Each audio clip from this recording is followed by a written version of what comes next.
This is one of a series of videos produced by the Further Mathematics Support Program for A-Level Maths Revision. In this video I'm looking at the AQA Mechanics 3 specification, and it's question 5 from the June 2011 paper. The question tells us that a ball is dropped from a height of 2.5 meters above a floor and bounces repeatedly on the floor.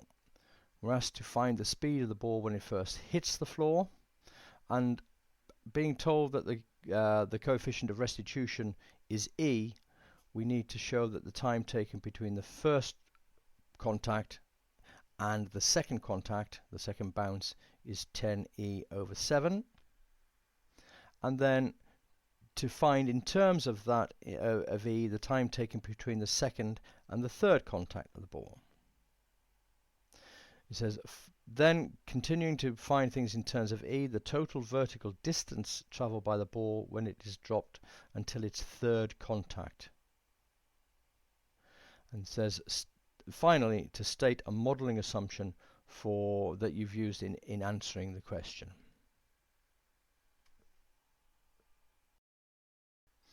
The first part of the question can be done either by using equations of motion, so we can use v squared equals u squared plus 2as, or alternatively you can do an energy consideration to say that the potential energy mgh at the top is equal to mv squared at the bottom. Both of these, half mv squared, both of these lead to the fact that v squared is equal to 2 multiplied by the acceleration, which is g, 9.8, multiplied by the height, 2.5.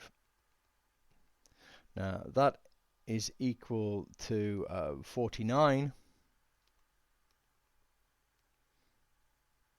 and therefore v is equal to 7 meters per second. If we now let the speed that it bounces back off the floor be w, then the coefficient of restitution E is equal to w divided by 7. That's the speed of separation, w divided by the speed of approach. So remember, it's coming in here at 7 and then bouncing back. So E is w over 7, which therefore means that w, the speed of the ball after it's bounced, is equal to 7e. It's going to move up in the air and then come back down again to reach the same level. So using s equals ut plus a half a t squared, we're trying to find the time in this particular part. So we can say that the height that it's reached is 0, it's coming back to the same level. That's equal to u, which is 7e multiplied by t, and then minus a half of 9.8, half g, multiplied by t squared. T factorizes out of that, so we get 0 is equal to t, and then a bracket, 7e minus 4.9 t.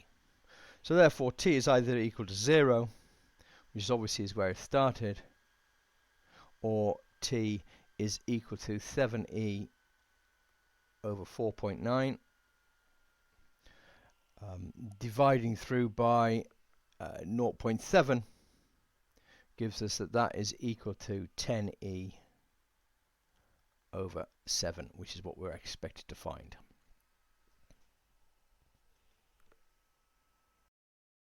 We're doing a similar thing between the second and third contacts. It's coming in here with a speed of 7e this time, and so it's going to bounce back, w dashed if you like, with a speed of 7e squared.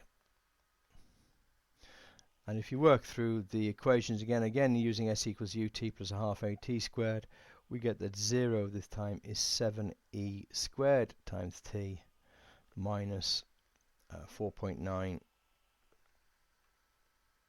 t squared, and that leads to the t this time being equal to 10 e squared over 7. So just the factor of e coming in each time. Well, the marking for these parts of the questions, there was basically an M1 A1 mark for the first part. In the second part, M1 for getting the fact that W over 7 was E, so using that, and then using the equation of motion, A1, and finally getting the solution correctly. Again, you were given that, so you need to be careful that you're showing you're working sufficiently well. And just a single mark for getting 10 e squared over 7. Well, in part C of the question, again, we've got a choice of using the equation of motion v squared equals u squared plus 2af, or using energy considerations so that the energy at as it bounces, half mv squared, the kinetic energy, is equal to the mgh, the height of the bounce. Whichever way you do it, let's take the energy consideration, then a half mv squared, we can see that the height of a bounce, h, is equal to 1 over 2g multiplied by v squared. So the height of the first bounce, if we go back to part A of the question, part B of the question rather, the bouncing in after the first bounce, v1 let's call it, was 7e, and after the second bounce, v2, was 7e squared. So that the heights, h1, the height of the first bounce, will be 1 over 2 multiplied by 9.8 multiplied by 7e all squared, and that turns out to be 2.5 e squared.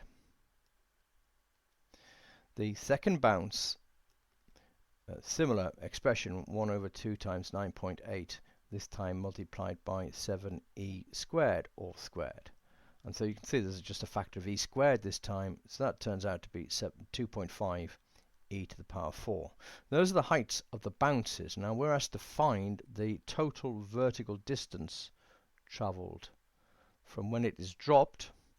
So we had initially 2.5 meters, and then we've got these bounces, so it can be double the distances of those. So the total distance that we drop is going to be equal to the 2.5 for the initial drop, and then plus 2 lots of 2.5 times e squared for h1, plus 2 lots of 2.5 e to the power 4. So that's 2.5 plus 5e squared plus 5e to the power 4.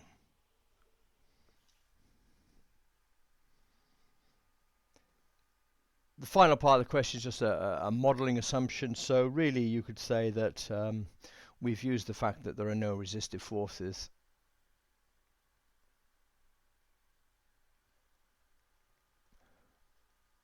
or ignore air resistance. The other sort of things you might mention, that we've assumed that the motion is entirely vertical, no energy losses. So there's no sound or heat energy losses and that sort of thing. Usually the one that you'd go for would be the no resistive forces. Sorry, I should say forces there, i.e. no air resistance. The marking then, 5 marks for the part C of the question. A method mark, however you decided to do it, and then answer marks here, A1 and A1. And then once you've got those, a method mark depending on the first method, followed by a final answer. So 5 marks there, and just a single B mark for the final part of the question. That's the end of this question. You'll find information and other videos at www.furthermaths.org.uk.